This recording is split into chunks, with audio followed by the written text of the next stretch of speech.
For 2018, we will be reading without walls for South Brunswick Reads.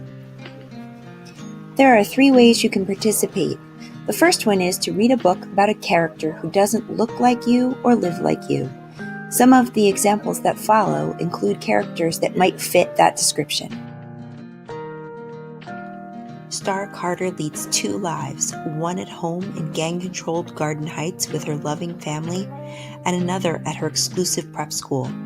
After witnessing one of her oldest friends shot by police, Star struggles to honor her friend, protect her family, and keep her 2 worlds separate. Can Star find the strength to help herself and her community regardless of the outcome of her grand jury testimony? Find out in this novel ripped from the headline. Say nothing, notify no one, demand the kidnappers of Judge Scott Sampson's 6-year-old twins. The children will be returned unharmed if the judge agrees to rule as directed on a pair of upcoming cases. As the judge and his wife try to piece together what might have happened, everyone's behavior seems suspicious. Could one of them be involved in the children's disappearance? Find out in this tension-filled, fast-paced mystery. Private Matt Duffy wakes up in a hospital with a traumatic brain injury after a firefight on the streets of Baghdad.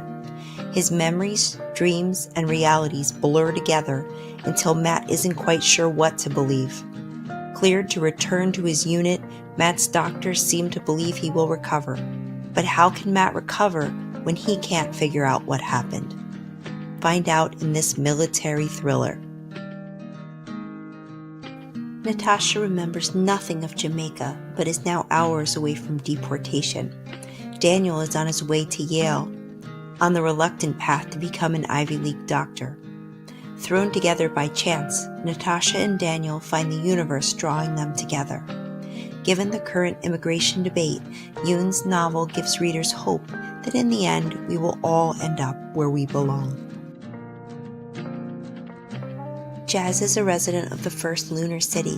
While her father and friends feel she has not grown into her potential, her work as a porter and smuggler keeps her busy.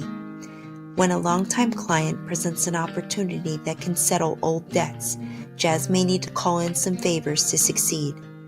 Artemis comes alive with Weir's careful explanation of the science behind the settlement. Jazz is a flawed hero whose honesty shines despite her choices. When Jacob is charged with the murder of a classmate, the entire family unravels. District Attorney Andy Barber and his wife must face that Jacob might be more than an awkward and reserved teen. As Jacob's trial begins, Andy follows the proceedings with the careful eye of an experienced prosecutor, but his eye for detail fails to perceive the cracks in his son's case that are obvious to the reader. This includes 2 twists that I never saw coming. Jacob witnesses his grandfather's death, and his outlandish description of events land him in therapy. To sort out his thoughts on the passing, Jacob and his dad set out for a remote island linked to his grandfather's past.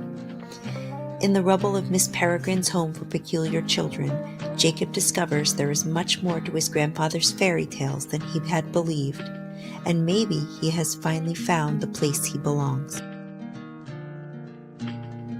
In a shadowy future, real life has become less important than virtual life to many teens, including Michael, who spends most of his free time in the VertNet with his online friends. Michael is surprised when he is approached by VNS and given an important and dangerous mission to find the cyber-terrorist known as Kane. Kane has altered the safety of the game and all players are at risk, but Michael may have as much to fear from VNS if he fails.